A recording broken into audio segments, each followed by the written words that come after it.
Dan berterima kasih Tuhan, malam hari ini kami mau kembali belajar kebenaran firman-Mu. Nah, firman-Mu lah segala-galanya dalam hidup kami, firman-Mu yang akan memerdekakan kehidupan kami. Terima kasih Tuhan, pengurapan-Mu yang baru turun atas hamba-Mu, atas setiap kami. Singkapkan mata hati kami untuk kami dapat mengerti kebenaran firman Tuhan yang memerdekakan hidup kami. Di dalam nama Yesus, Tuhan kami yang hidup, kami naikkan ucapan syukur dan kami berdoa. Amin. Ya, selamat malam Bapak Ibu Saudara yang dikasihi Tuhan. Kita kembali belajar tentang pemulihan jiwa. 2 minggu berturut-turut kita sudah belajar bahwa sejak Adam dan Hawa jatuh dalam dosa, maka jiwa manusia menjadi rusak.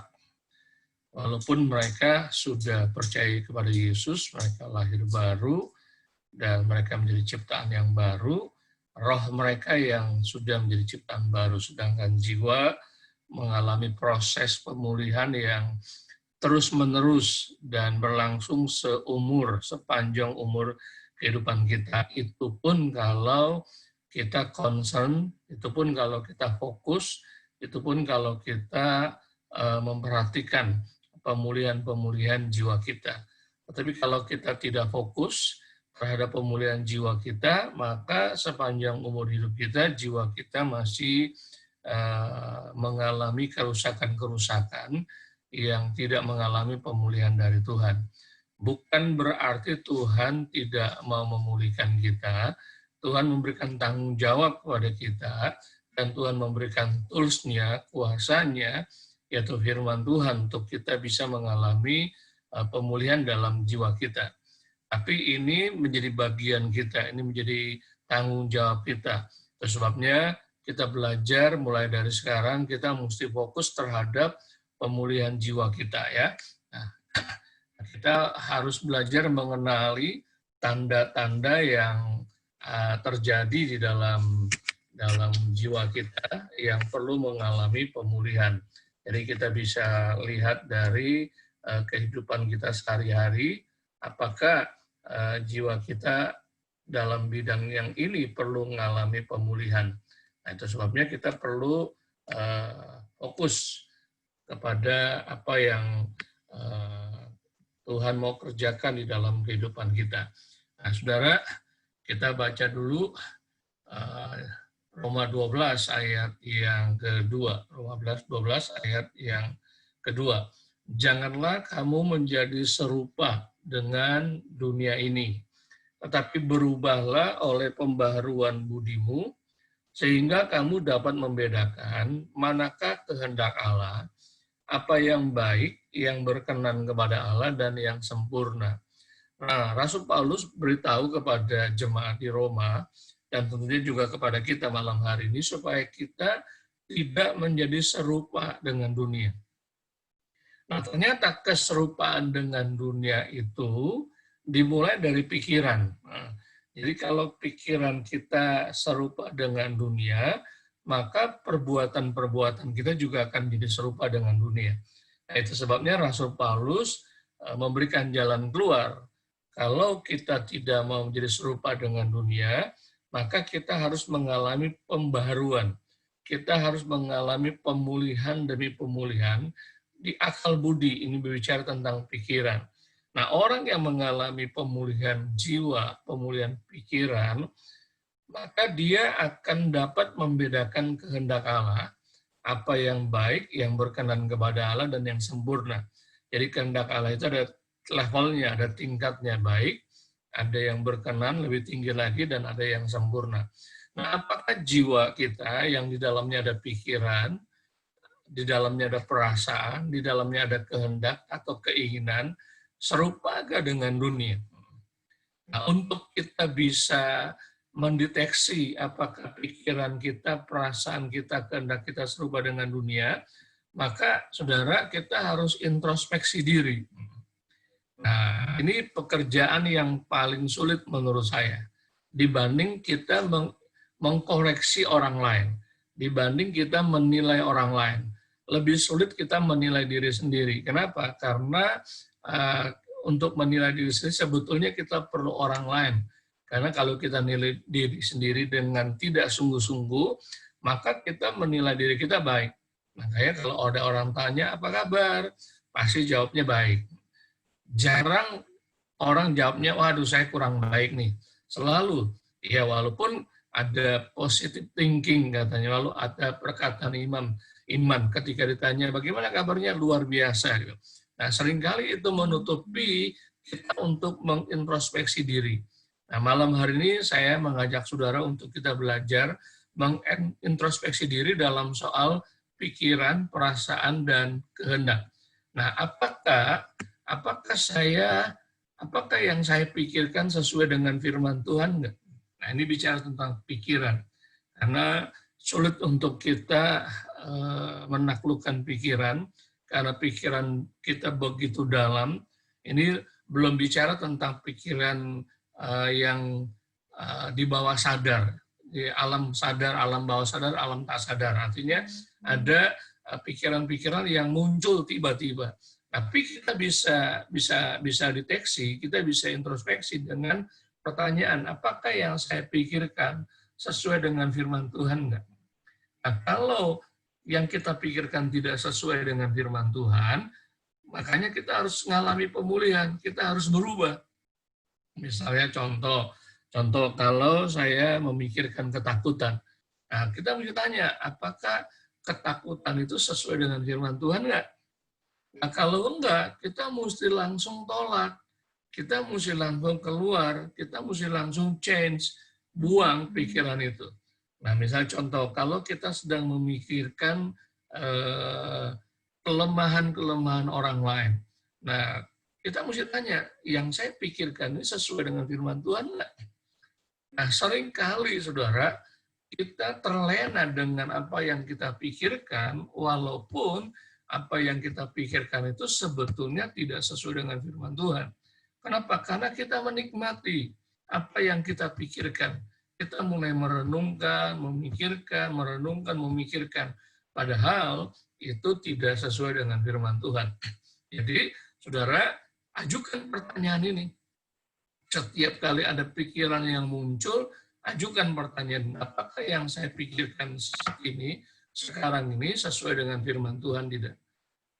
Sekali lagi, kalau saudara menjawabnya tidak sesuai, saudara harus berhenti. Saudara harus ganti, alihkan.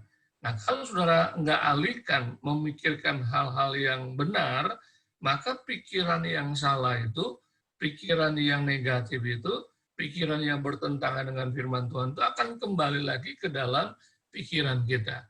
Jadi bolak-balik, makanya kita mesti ganti. Karena ketika kita tidak memikirkan, maka ada pikiran yang masuk. Nah, ketika ada pikiran yang masuk negatif, kita buang, berarti kita kosong. Makanya kita harus masukkan pikiran yang benar. Jadi yang pertama, apakah yang saya pikirkan sesuai dengan firman Tuhan enggak? Yang kedua, apakah yang saya rasakan mendatangkan sukacita dan damai sejahtera enggak dari Tuhan? Ini bicara perasaan. Kadang-kadang kan perasaan kita gundah gulana, kacau, dan lain sebagainya.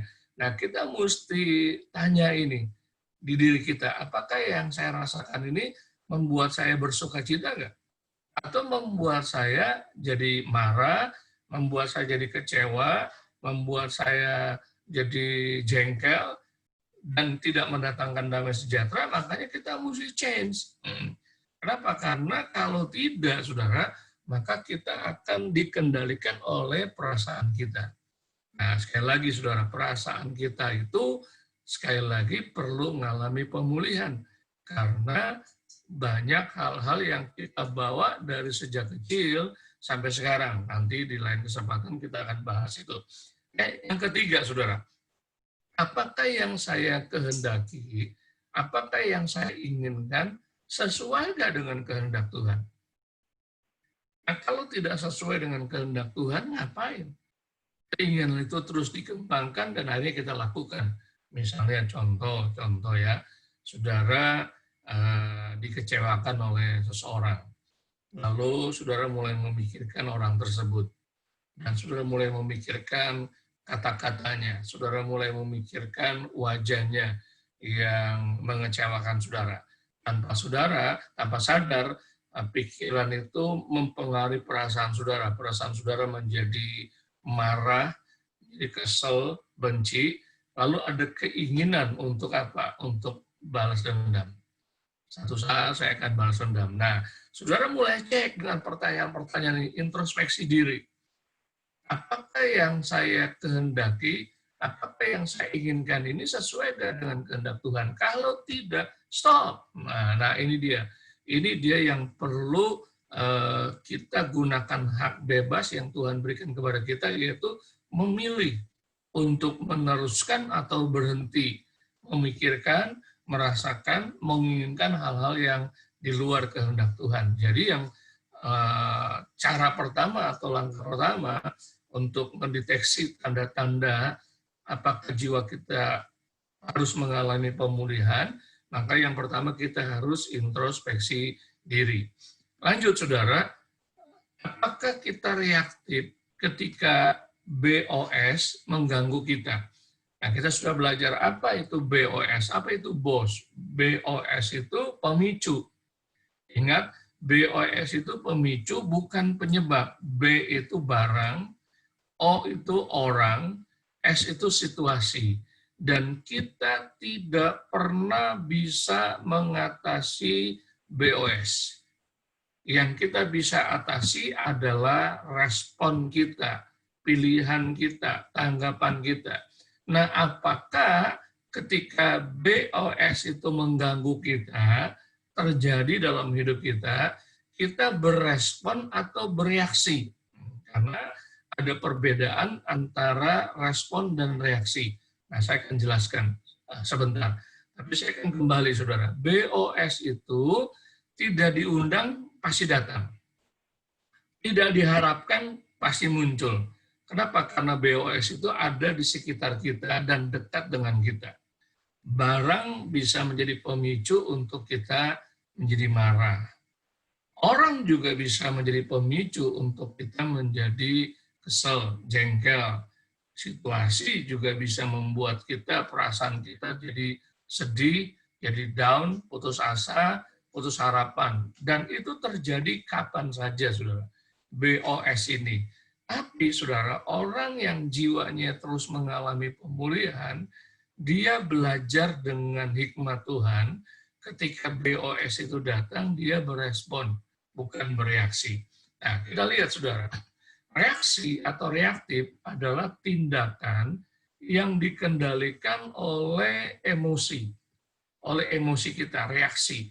Selalu tuh.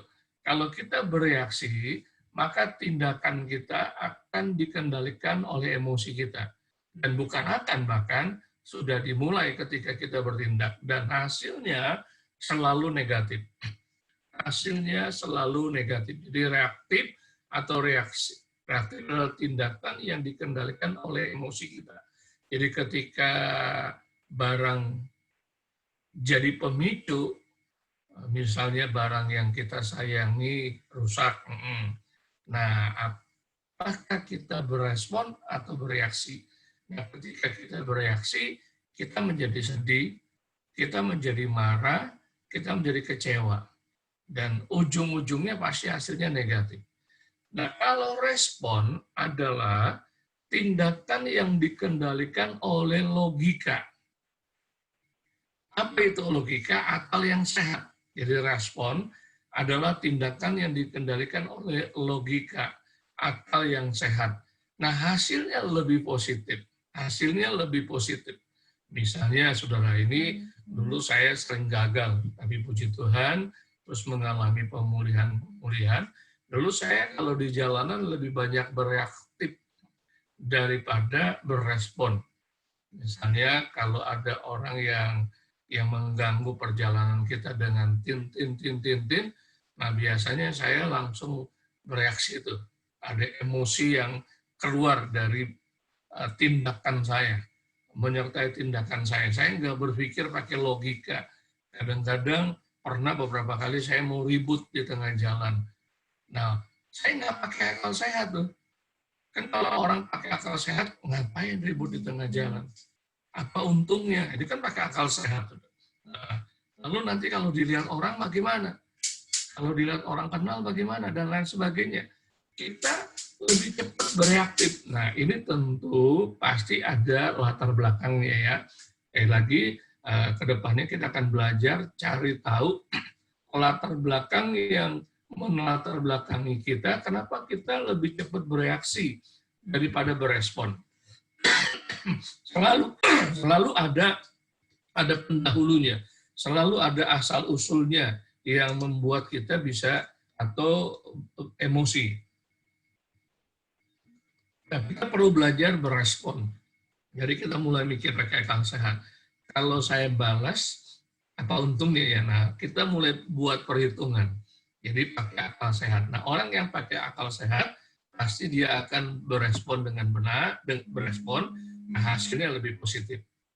Tapi saya akan kasih tingkatan yang paling tinggi dari reaktif respon adalah respon benar. Respon benar. Nah, apa respon benar itu? Respon benar adalah tindakan yang dikendalikan oleh firman Tuhan. Jadi, tindakan yang dikendalikan bukan oleh logika, bukan oleh akal sehat, tapi oleh firman Tuhan. Ini penting, saudara, karena akal sehat juga bisa bertentangan dengan firman Tuhan. Akal sehat misalnya, ada orang yang melukai kita atau mengecewakan kita. Secara akal sehat, ya udah, kita putus hubungan, nggak usah ada hubungan lagi. Nah, itu akal sehat. Tapi kalau respon yang benar kan tidak. Kenapa? Karena dikendalikan oleh firman Tuhan. Kalau firman Tuhan ya berarti apa? Mengampuni. Mengampuni. Jadi tindakan yang dikendalikan oleh firman Tuhan. Nah, saudara, ini juga menjadi cara untuk kita mendeteksi apakah jiwa kita perlu mengalami restorasi, perlu mengalami pemulihan. Jadi ketika ada barang, ada orang, ada situasi yang jadi pemicu, nah terjadi dalam hidup kita, apakah kita berespon benar atau kita bereaksi. Nah, kalau kita masih di level bereaksi, kita mesti naik tingkat dulu ke berespon. Jadi kita melakukan tindakan yang didasari karena logika, akal yang sehat. Baru kita mulai belajar naik ke respon benar. Tindakan yang dikendalikan adalah oleh kebenaran firman Tuhan. Nah, saya akan kasih beberapa contoh, saudara. Ini contoh di Alkitab ketika Daud pulang bersama dengan pasukannya, dan tentunya juga ada Raja Saul. Nah, ketika mereka telah mengalahkan musuhnya, Alkitab kita mengatakan bahwa wanita-wanita atau perempuan-perempuan Israel, mereka menari, bersukacita, bersorak, dan mengatakan bahwa Saul mengalahkan musuhnya beribu-ribu. Saul mengalahkan musuhnya beribu-ribu. Tetapi, katanya, Daud berlaksa-laksa. Nah, saudara, kita lihat di sini bahwa Saul bereaksi, bukan berespon. Bereaksi. Apalagi berespon benar. Kenapa saya katakan demikian? Karena firman Tuhan, Alkitab yang kita baca, Saul menjadi marah. Sejak saat itu, katanya, Saul takut, iri, dengki, marah terhadap Daud. Lalu orang yang punya jiwanya rusak dan belum mengalami pemulihan, selalu banyak asumsi-asumsinya. Nah, ini penting. Jadi salah satu tanda jiwa kita perlu mengalami pemulihan, kita banyak berasumsi. Nah, berasumsi, apa itu asumsi? Asumsi itu apa yang kita pikirkan hampir 100% tidak benar. Kenapa? Karena cuma asumsi. Contoh, Saul berasumsi satu saat nanti Daud akan mengkudeta dia. Itu asumsi Saul. Saul berpikir satu saat kalau nanti Daud dibiarkan, maka Daud akan menggantikan dia menjadi seorang raja. Benar, tapi bukan cara dunia, bukan cara manusia, cara Tuhan. Ketika Saul ditolak, Lalu Tuhan memilih Daud, menemukan Daud. Tapi bukan Daud melakukan cara-cara manusiawi. Nah, ini yang kita perlu belajar. Ketika kita bereaksi, biasanya kita mulai muncul pikiran-pikiran yang negatif. Mulai muncul pikiran-pikiran yang salah. Mulai muncul pikiran-pikiran yang kita mulai menerawang jauh. Kemungkinan nanti dia akan lakukan ini, kemungkinan dia akan lakukan ini, kemungkinan dia akan lakukan ini. Padahal itu kan pikiran orang itu. Kalau konteksnya Raja Saul dengan Daud, padahal itu kan pikiran Daud, bukan pikiran Saul. Dan tidak ada satu orang pun yang bisa mengetahui pikiran orang lain. Nggak ada. Saya tidak bisa mengetahui pikiran saudara. Saya tidak tahu apa yang saudara pikirkan sekarang. Mungkin saudara lagi dengar sesi ini pikirannya menerawang dan sebagainya, nggak tahu. Tapi seringkali ketika jiwa kita perlu mengalami pemulihan, rusak, kita berpikir bahwa kita tahu apa yang dipikirkan orang lain. Nah, ini salah satu tanda bahwa jiwa kita perlu mengalami pemulihan. Nah, seringkali juga saya terjadi seperti itu. Dalam dunia pelayanan, dalam keluarga, dalam hubungan dengan teman, dan kadang-kadang saya mulai berasumsi, jangan-jangan, kalau-kalau, seandainya, dan sebagainya. Nah, ketika saya membiarkan itu, berarti saya membiarkan jiwa saya semakin terluka, jiwa saya semakin rusak. Harusnya kita stop. Saya harus berespon benar. Saya harus berespon benar, dikendalikan oleh kebenaran firman Tuhan. Nah, ini contoh dari Raja Saul. Beda dengan Daud, nah, kalau saudara baca kisah Daud, Daud dari penggembala domba, diangkat jadi orang kepercayaannya Raja Saul main musik, lalu diangkat jadi kepala tentara, tapi diturunin jadi prajurit, lalu dikejar-kejar untuk dibunuh dan sebagainya.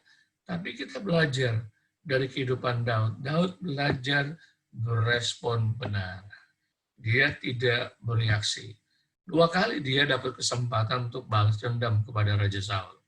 2 kali pengikut-pengikutnya berkata, inilah jawaban dari Tuhan buat doa kita.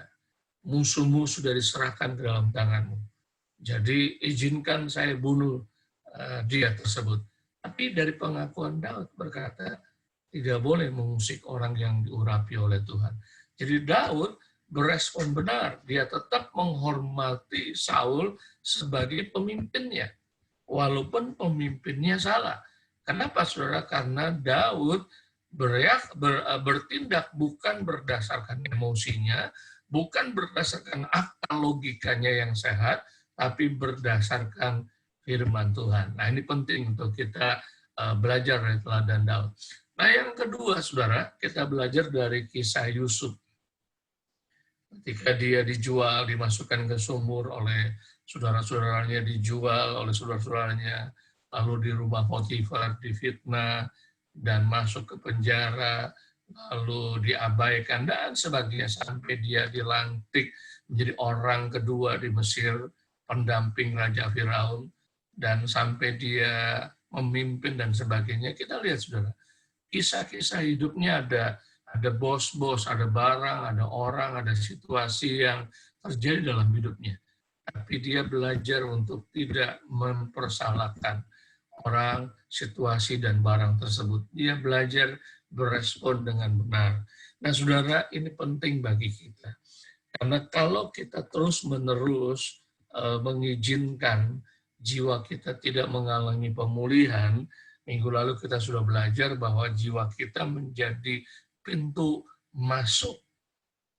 Apa yang ada di dalam roh kita mengalir kepada tubuh kita. Tapi kalau jiwa kita rusak, maka jiwa kita menjadi penghalang. Sehingga menghalangi apa yang ada di dalam roh kita tidak terjadi dalam tubuh kita. Kenapa, saudara, banyak orang-orang Kristen belum mengalami apa yang terjadi di rohnya? Karena pemulihan jiwanya belum terjadi. Itu sebabnya saya dorong Bapak Ibu Saudara, mari kita fokus, mari kita serius Mari kita sungguh-sungguh untuk introspeksi diri kita setiap saat.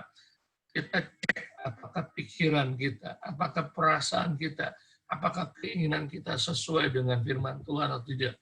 Nah, kalau itu tidak, segera tinggalkan. Kita bisa gagal, saudara.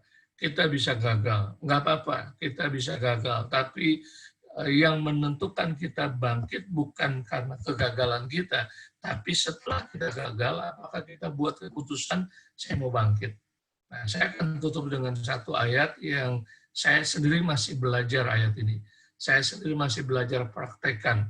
Kadang-kadang jatuh bangun, tapi saya bersyukur makin lama saya latihan, makin lama saya praktek, makin banyak keberhasilan yang saya capai ketika saya belajar merenungkan ayat ini.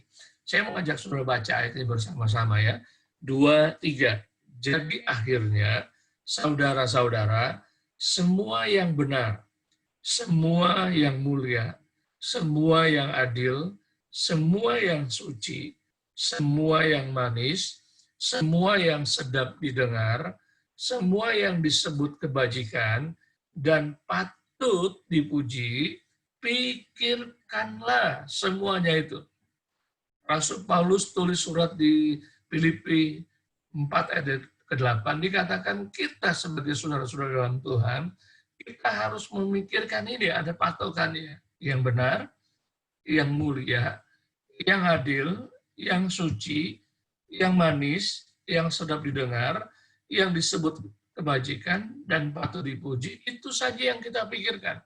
Di luar itu tidak, di luar itu jangan, di luar itu kita mesti tolak. Nah, sekali lagi saudara, Tuhan memberi kita kehendak bebas. Tuhan memberi saya kehendak bebas, pada saudara juga kehendak bebas. Kita gunakan kehendak bebas dengan benar. Kalau kita mau mengalami terus peningkatan kemajuan terjadi dalam hidup kita, maka kita harus mengalami pemulihan demi pemulihan jiwa kita. Dan tentunya dimulai dari pikiran kita. Apa yang kita pikirkan? Itu menentukan perasaan kita, dan menentukan keinginan kita, dan menentukan perbuatan kita, dan menentukan gaya hidup atau karakter kita, dan menentukan masa depan kita. Jadi kita putuskan malam hari ini, Tuhan tolong saya terus mengalami pemulihan jiwa yang dimulai dari pikiran. Ketika pikiran kita terus-menerus diperbaharui oleh kebenaran firman Tuhan, kita semakin tidak serupa dengan dunia, tetapi kita semakin serupa dengan Yesus. Dan ketika kita semakin serupa dengan Yesus, maka apa saja yang Tuhan taruh di dalam roh kita akan mengalir melewati jiwa yang sehat kepada tubuh kita, dan kita akan mengalami apa yang Tuhan ingin kita alami. Mari kita berdoa. Bapa di sorga, kami datang kepadamu malam hari ini. Kami sudah mendengar kebenaran firman Tuhan. Tuhan tolong kami, jadikan kami menjadi pelaku kebenaran firman Tuhan. Kami tahu Tuhan, ketika firman Tuhan menegur kami, ketika firman Tuhan menyadarkan kami, ketika firman Tuhan mengkoreksi kami rasa sakit. Tapi kami bersyukur Tuhan, Engkau menolong kami ketika kami membuat sebuah pilihan untuk kami memilih kebenaran firman Tuhan. Maka kami akan mengalami kemerdekaan. Hamba berdoa setiap kami yang sudah mendengar pelajaran pada malam hari ini. Tuhan tolong Tuhan. Apa yang kami pikirkan, apa yang kami rasakan, apa yang kami inginkan, kami mau selaraskan dengan kebenaran firman Tuhan.